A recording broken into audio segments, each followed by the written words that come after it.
Temos falado sobre a lei de Deus e a promessa de Deus. A lei de Deus é condicional. Você não pode estar em um estado e não sofrer as consequências de não estar em outro estado, e você e eu somos livres para imaginar qualquer estado no mundo e, imaginando esse estado, podemos ocupá-lo. Ocupando o estado, nós o fertilizamos, tendo-o fertilizado, ele tem sua própria hora marcada para sua realização. Cada visão tem sua hora marcada em que florescerá, se parecer longo, espere, é certo e não será tarde. Algumas coisas crescerão da noite para o dia, e algumas coisas crescerão em uma semana, depois em 3 semanas e depois em 1 mês, e algumas coisas levarão anos. Pode ser um problema sobre o qual parecemos não ter controle. Nós lhes contamos a história aqui, onde em uma ocasião demorou 5 anos, mas a alegria de colher o fruto então. Era a relação de mãe e genro. Já contei inúmeras histórias em que ocorreram intervalos de tempo, mas isso não importa, se aplicarmos o princípio. Agora, hoje, se você ler nas manchetes, a Inglaterra nega a união com a Europa, e você pode estar inclinado a se ressentir de Gaulle, contenha o seu ressentimento. Nasci e fui criado como britânico, nascido sob a Union Jack. Toda a minha família ainda vive sob a bandeira da Union Jack. Tenho muito orgulho de ter nascido com essa formação, uma formação robusta de escocês, inglês e irlandês. Meus antepassados eram da Cornualha, aquela região inglesa acidentada. Eu não mudaria isso por nada no mundo. Eles eram aventureiros quando se aventuraram e se aventuraram novamente por todos os mares do mundo. Nada poderia ser mais claro do que minha formação. No domingo passado, no jornal inglês, saiu uma pequena nota, mantida nos arquivos secretos do Ministério das Relações Exteriores britânico por 43 anos. Foi datado de 1º de maio de 1920, ainda não divulgado a ninguém, mas concebido pelas mentes britânicas no Ministério das Relações Exteriores. Eles conceberam e escreveram. De Gaulle não o escreveu, nenhum francês o escreveu, eles o escreveram, mas não acharam sensato torná-lo público no 1º dia de maio de 1920, o que foi apenas uma questão de 1 ano depois daquela terrível Primeira Guerra Mundial. Guerra Mundial, quando a flor da masculinidade da Inglaterra foi massacrada nas trincheiras. As universidades ficaram vazias e todos os cérebros da Inglaterra afundaram. Depois veio a Segunda Guerra Mundial e, após 4 semanas, a França ruiu como uma bonequinha de papel. E a Inglaterra, e apenas a Inglaterra, resistiu até a chegada da América, mas ela manteve-se sozinha, ou hoje não haveria França. Só haveria uma Alemanha unificada sob Hitler, sabemos disso. E por isso hoje tendes a julgar com demasiada severidade, pela sua atitude, aquele que tornou possível hoje ter uma França. Deixe-me citar agora este memorando, datado de 1º de maio de 1920. Não devemos insistir agora ou no futuro na amizade da França. Nada pode alterar o facto fundamental de que eles não gostam de nós em França e nunca irão gostar. Estou a citar com precisão. E nunca irão gostar, excepto pelas vantagens do povo francês, pois podem extraí-las dos ingleses. Agora, um francês não escreveu isso. Os ingleses escreveram isso do Foreign Office, que é como o nosso Departamento de Estado, pois são eles que determinam a política externa. Isso foi considerado um julgamento dos cérebros da Inglaterra de 1920, e levou 43 anos para acontecer. Então, tendo lido isso na imprensa inglesa impressa no domingo passado, e citado novamente aqui no jornal matinal de segunda-feira, só posso louvar ao Senhor Deus por ele ser completamente impessoal. Não importa se ele é inglês, francês, americano ou russo, é apenas lei. Se é nisso que acreditam, é isso que estão colhendo, e a lei da colheita é idêntica. Eles acreditaram e verificaram-no nos arquivos secretos do Ministério dos Negócios Estrangeiros, e então, 43 anos mais tarde, surgiu a oposição, quando se pensaria, a julgar pelos níveis humanos, que qualquer coisa neste mundo que a França tivesse feito, seria acolher de braços abertos a Inglaterra, que tornou possível que ainda hoje exista uma França. Mas a Inglaterra plantou a semente, plantou-a com firmeza e ela foi regada ao longo dos anos. E então vem Deus nunca esquece, ele não pode esquecer, ele observa tudo, ele vê tudo, nada está escondido de Deus, ele vê exatamente o que você está fazendo. Filho do homem, você viu o que os anciãos da casa de Israel estão fazendo no escuro, cada um em sua sala de pinturas? Ezequiel 8 versículo 12. Achamos que ninguém nos vê. Eu digo. Nada está escondido de Deus. Se não tivesse sido publicado nos jornais ingleses de domingo, você e eu não saberíamos que algum grupo inglês o plantou. Sou americano por adoção, mas não posso apagar meu amor pela Inglaterra. Todo o sangue físico que flui através de mim vem da Escócia, Inglaterra e Irlanda. Um pouco de holandês veio do lado da minha mãe, pois eles também eram individualistas rudes, vivendo de diques, vivendo de água, na verdade. Mas embora fisicamente eu gostaria de me ressentir, estou feliz por ter visto isso. Eu sabia que em algum lugar a semente havia sido plantada, pois não é possível que algo cresça neste mundo sem ter uma raiz da qual brote. Então eu te pergunto, conhecendo esta lei, pois aqueles que fizeram isso, não sabem nada desta lei que você conhece, que é a lei da falsificação dos registros, se eles conhecessem as Escrituras como você as conhece. A história dos injustos mordomo, Lucas 16, guardião dos porcos, e o porco é o símbolo de Cristo. Eu lhe contei minha visão do porco. Encontrei-o e depois veio o crescimento do porco, mas não o alimentei tão bem como deveria tê-lo alimentado no intervalo da descoberta, e quando vi o mesmo porco anos depois, encontrei-o. O que eu encontrei?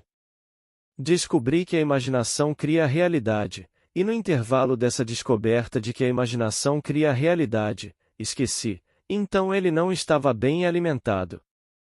Mas sempre lembrei que imaginar cria a realidade.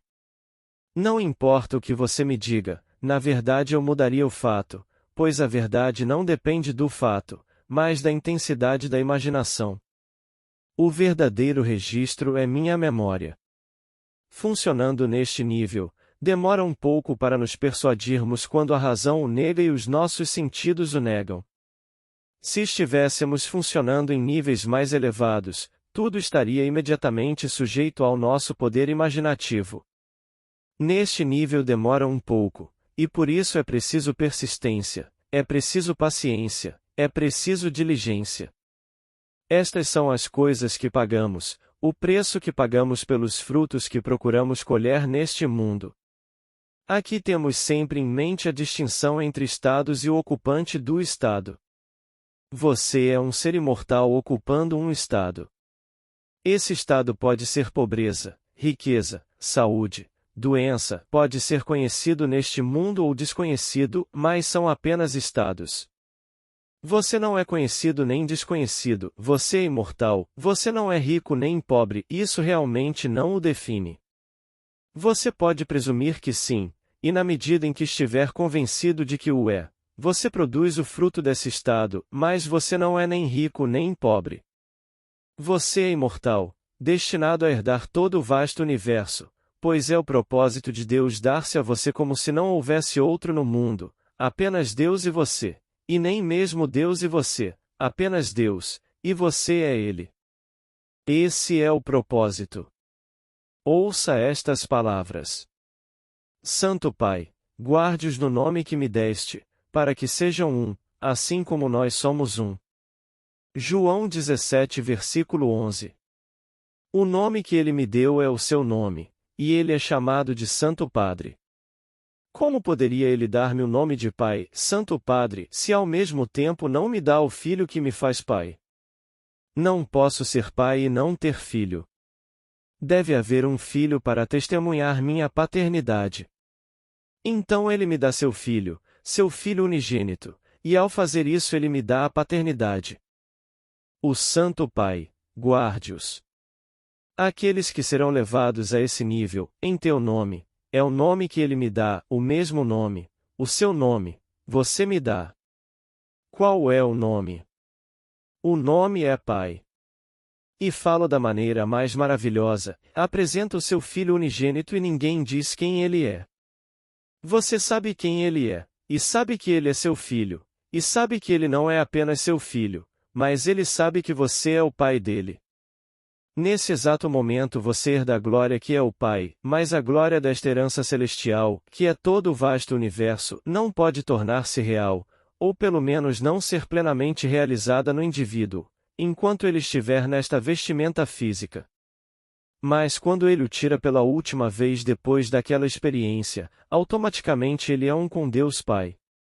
Para que eles sejam um, assim como nós somos um. E esse é o destino de todas as crianças do mundo. Mas você passa por todos os tipos de provações e tribulações, e ele nos dá uma lei pela qual podemos viver com sabedoria e felicidade. Como nos é dito: bem-aventurado o homem que se deleita na lei do Senhor, porque em tudo o que faz prosperará. Não em poucas pequenas coisas, mas em tudo o que faz ele próspera, se souber.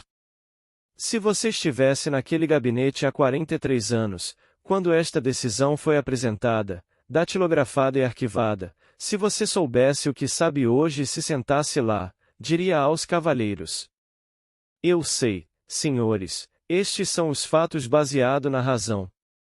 É como se eles odiassem, como você odeia o homem que te alimenta, porque você tem vergonha de ser alimentado, então depois de um tempo você fica esperando para se vingar. Você não quer ser alimentado e, então, quando ele continua alimentando você, você se sente um escravo.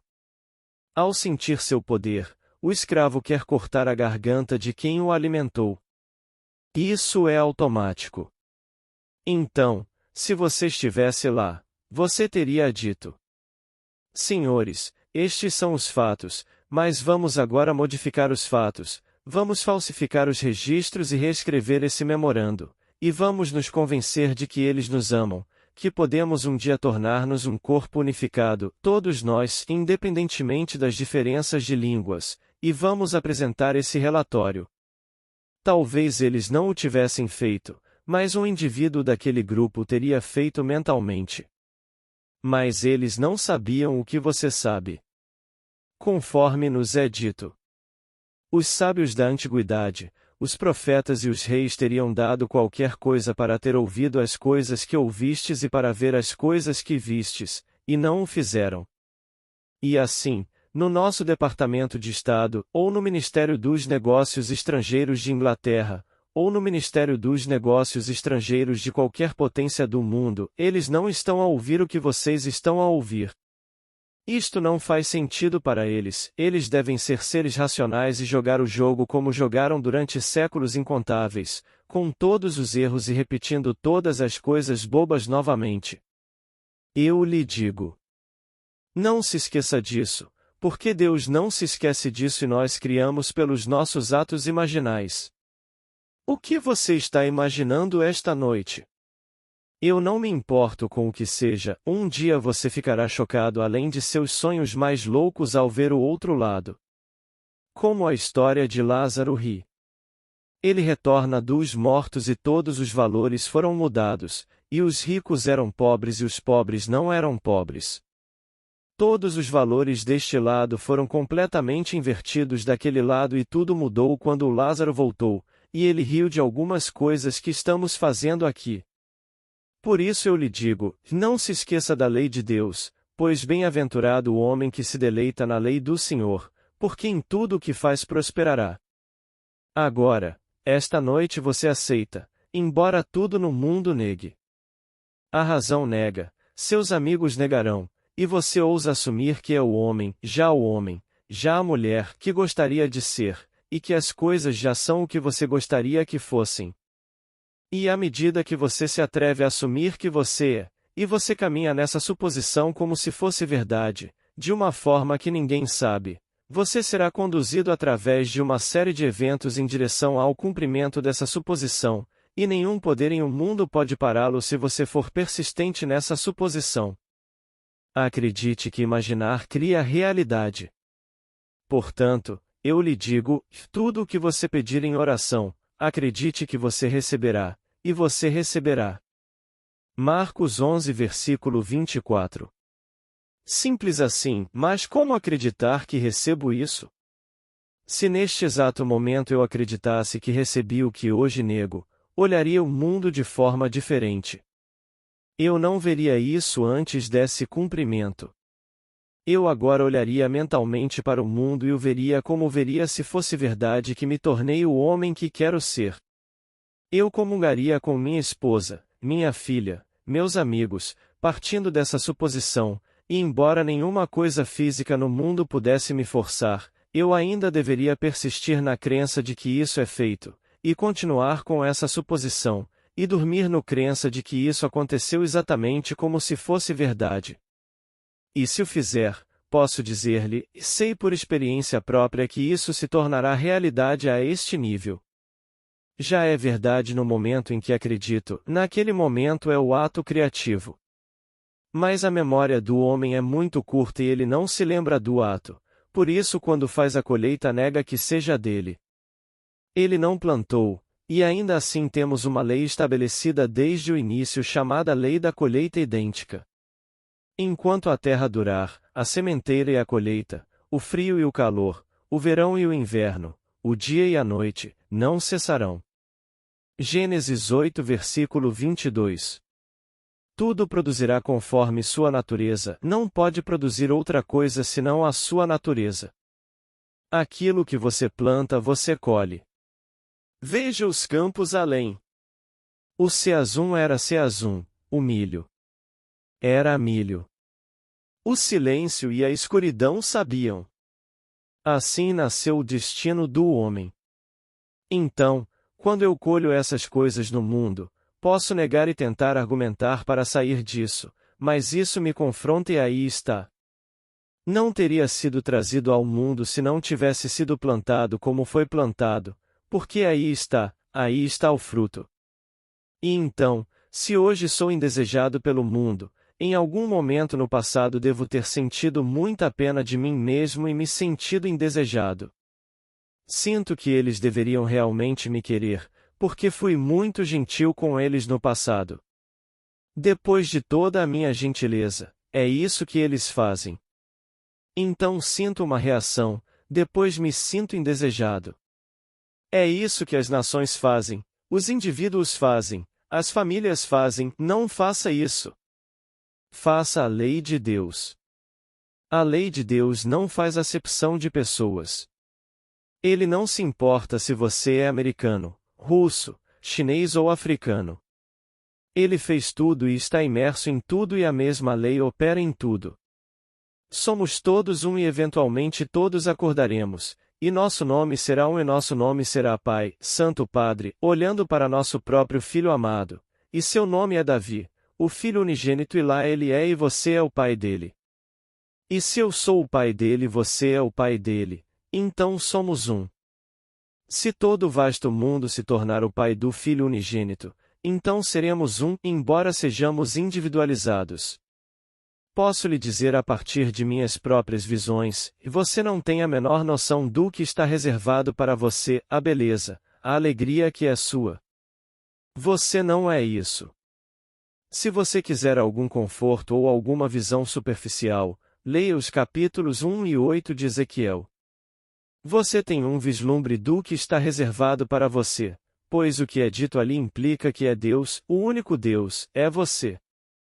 E apesar de toda a identidade de sua pessoa, seu rosto será glorificado além de seus sonhos mais loucos. Seremos glorificados, nada ficará impermanente. Eu te reconhecerei e você me reconhecerá. Mas, apesar de toda esta identidade de pessoa, haverá uma descontinuidade radical de forma. A visão de Ezequiel teve um vislumbre disso. Conforme ele descreve. Então olhei, E eis uma forma que tinha a aparência de um homem, abaixo do que parecia ser seus lombos havia fogo. Ezequiel 8 versículo 2.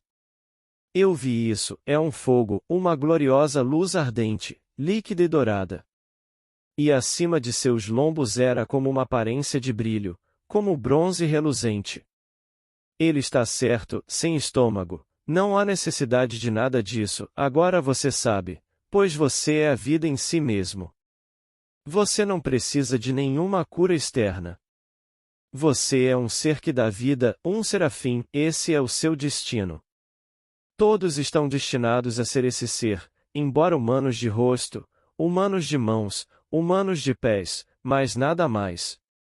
Você é um ser ardente.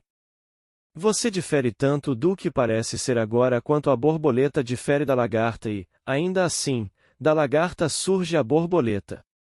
Disto surgirá o ser que você está destinado a ser, mas não até que você seja aperfeiçoado e todas essas coisas pelas quais estamos passando. É preciso tudo isso para nos chocar, por assim dizer. Mas você aplica a lei. Eu estava lendo hoje que na época de Coolidge, que remonta aos anos 20, havia 8 homens que se conheceram em Chicago. Eles tinham uma riqueza maior entre os 8 do que a renda nacional proveniente dos impostos deste país. Em 8 anos, 7 deles morreram na pobreza, ou estavam na prisão, ou cometeram suicídio. 7 dos 8. Os seus nomes não foram mencionados, mas juntos controlavam uma riqueza maior do que a produzida pelo nosso imposto nacional e, no entanto, no espaço de 8 anos, 7 tinham feito saídas desonrosas do mundo, suicídio, prisão e direto para a escória da pobreza. Não faça isso.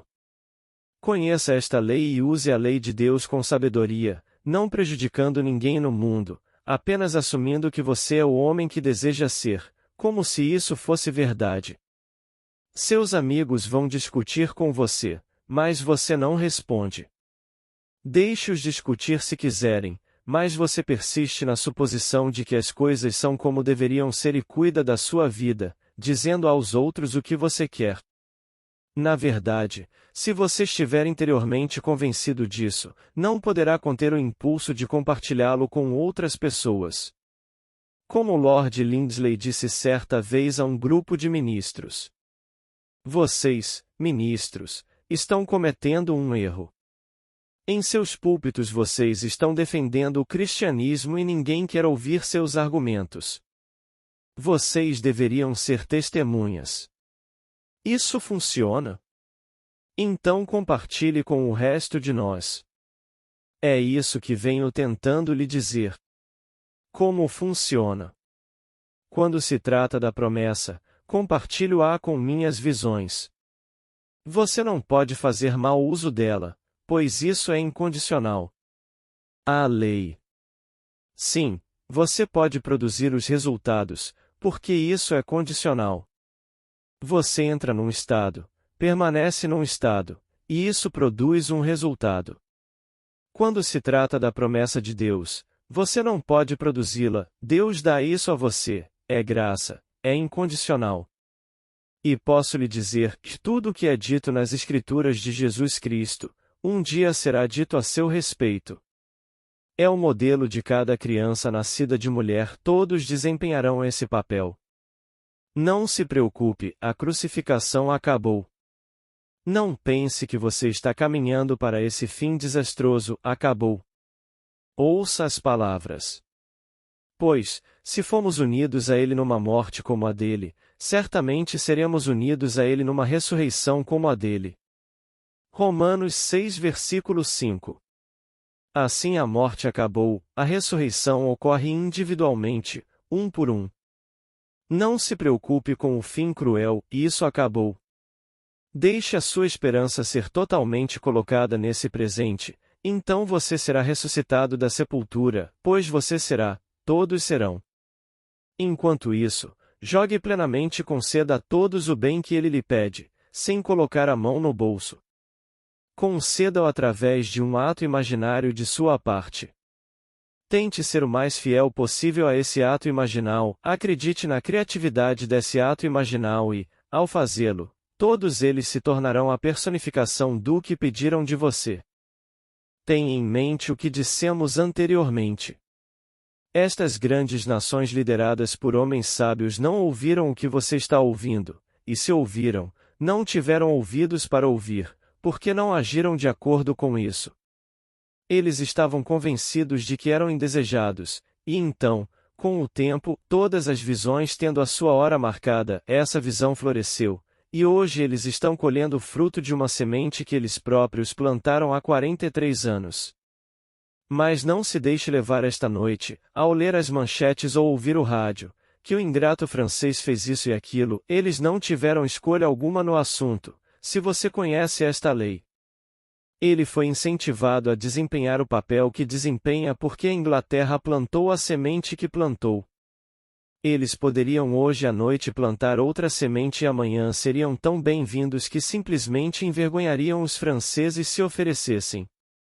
Poderia ser, se soubessem como plantar a semente. Eles poderiam plantar uma semente de serem bem-vindos e desejados naquele corpo maravilhoso de homens, porque eles são maravilhosos. Todos eles deram muito ao mundo. Os franceses sim, os alemães sim, os dinamarqueses, todos eles. Não há ninguém nesse enorme grupo que não tenha dado tanto ao mundo. E assim eles poderiam, de braços abertos, trazer todos eles, e eles poderiam fazer um mundo maior. Mas alguém tem que plantar a semente, e estou feliz que alguém tenha publicado isso no Los Angeles Times. Foi publicado apenas no dia anterior no Times inglês e citei-o com precisão. Não só disse que isto não iria mudar, era fundamental, um fato fundamental que eles eram indesejados, indesejáveis, mas que sempre o seriam. Esse é um conceito estúpido. Não há nada sempre. A única coisa que é eterna e sempre é que você receberá o presente de Deus, que é Ele mesmo. Fora disso não há nada fatalista no mundo de Deus. A única coisa fatalista nos é dada tão claramente no livro de Romanos, 8 versículo 29, 30, quando ele nos chama um por um. Porque aqueles que ele de antemão conheceu, ele também predestinou para serem conformes à imagem de seu Filho, para que ele seja o primogênito entre muitos irmãos. E aos que predestinou também chamou, e aos que chamou também justificou, e aqueles a quem justificou, também glorificou. Portanto, somos pré-conhecidos e predestinados, predestinados e chamados, chamados e glorificados, glorificados e depois justificados. Essa é a única predestinação que posso encontrar. Sim, existem outras passagens, mas isso não tem nada a ver com você ser rico. Você não está predestinado a ser rico e não está predestinado a ser pobre, a ser conhecido ou desconhecido, a escolha é sua. Mas quando se trata do outro, esse é o dom predestinado de Deus. Ele vai se entregar a você. Deus está determinado a dar-nos, a todos nós, a si mesmo, como se não houvesse outro no mundo. Apenas Deus em você e Deus em mim, e então apenas Deus individualizado. E nem na eternidade seremos absorvidos por um Deus, perdendo a nossa individualidade, nunca. Eu sou individualizado, você é individualizado e tendemos sempre para uma individualização cada vez maior e ainda assim, Deus. Agora, vamos entrar no silêncio. Agradeço por todos que chegaram até aqui. Curtam, comentem e compartilhem esses conteúdos para que mais pessoas acessem esses ensinamentos. Muito obrigada. Paz e bênçãos na vida de todos.